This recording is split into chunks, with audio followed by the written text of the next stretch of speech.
টেকনাফের অদূরে বঙ্গোপসাগরে মিয়ানমারের জলসীমায় নোঙর করে রাখা দেশটির 3টি যুদ্ধজাহাজ সরে গেছে। টেকনাফ বা সেন্ট মার্টিন থেকে জাহাজ 3টি আর দেখা যাচ্ছে না, শোনা যাচ্ছে না গোলাগুলির শব্দ। এর আগে বিদ্রোহী গোষ্ঠী আরাকান আর্মিকে ঠেকাতে যুদ্ধজাহাজগুলো সেখানে মোতায়েন করেছিল মিয়ানমার, জানিয়েছে কক্সবাজার জেলা প্রশাসন। কক্সবাজার প্রতিনিধি কামরুল ইসলাম মিন্টুর প্রতিবেদন। মিয়ানমারের মংডু, রাথিডং আর রামরি শহর দখল নেওয়ার জন্য বিদ্রোহী গোষ্ঠী আরাকান আর্মি লড়াই করছে সরকার বাহিনীর সাথে। টেকনাফ ও সেন্ট মার্টিনে শোনা যাচ্ছিল গোলাগুলির শব্দ। এমন পরিস্থিতিতে বিদ্রোহীদের আক্রমণ ঠেকাতে মিয়ানমারের জলসীমার ভেতর নোঙর করে দেশটির 3টি যুদ্ধজাহাজ। একই জলসীমার ভেতরে অবস্থান নেয় আরাকান আর্মিও।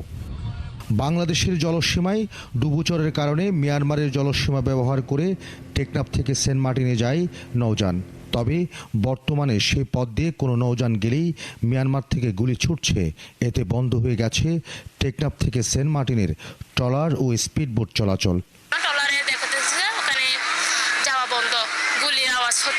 অনেক ধরনের গুলির আপনার বোমার আওয়াজ, ওখানে মানুষ ঘুমাতে পারে না, ঘর বাড়ি ঘর সব কাঁপতে থাকে এক একটা বোমাতে। কক্সবাজারের অতিরিক্ত জেলা ম্যাজিস্ট্রেট জানান, মিয়ানমার তাদের অভ্যন্তরীণ বিষয় নিয়ে ব্যস্ত। বাংলাদেশে এর প্রভাব থাকলেও কোনো ঝুঁকি নেই।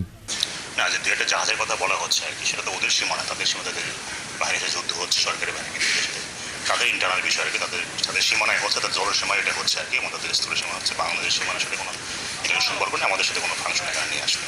তবে নাফ নদীতে নৌযান চলাচলে সতর্ক হওয়া জরুরি বলেও জানান এই কর্মকর্তা। 300 থেকে 400 মিটার আনুমানিক এই জায়গাটা মায়ানমারের বর্ডারে ঢুকতে হয়, জলসীমা ঢুকতে হয় আর কি। রেগুলার আমরা রুট যেটা ইউজ করি, মানে যেহেতু এবার যুদ্ধ হচ্ছে, এই বছর ওখানে যুদ্ধ হচ্ছে, এর প্রেক্ষিতে আমরা এই করেছি যে না, ওই রুটটা আমরা অ্যাভয়েড করবো। যেহেতু যুদ্ধ চলছে, আমাদের সিকিউরিটি বিষয় এখানে আছে, আমাদের নাগরিকের জীবনের মূল্য অনেক বেশি আমাদের কাছে। অ্যাভয়েড করা বিকল্প রুট আমরা ব্যবস্থা করছি এবং ইতিমধ্যে কিন্তু রেগুলার আমাদের যাওয়া আসা হচ্ছে। শুক্রবার সেন্ট মার্টিনে 1 মাসের খাদ্য সামগ্রী পাঠানো হয়েছে। বিকল্প পথে নৌযান চলাচলেও বিশেষ ব্যবস্থা গ্রহণ করেছে জেলা প্রশাসন। কামরুল ইসলাম মিন্টু, 71, কক্সবাজার।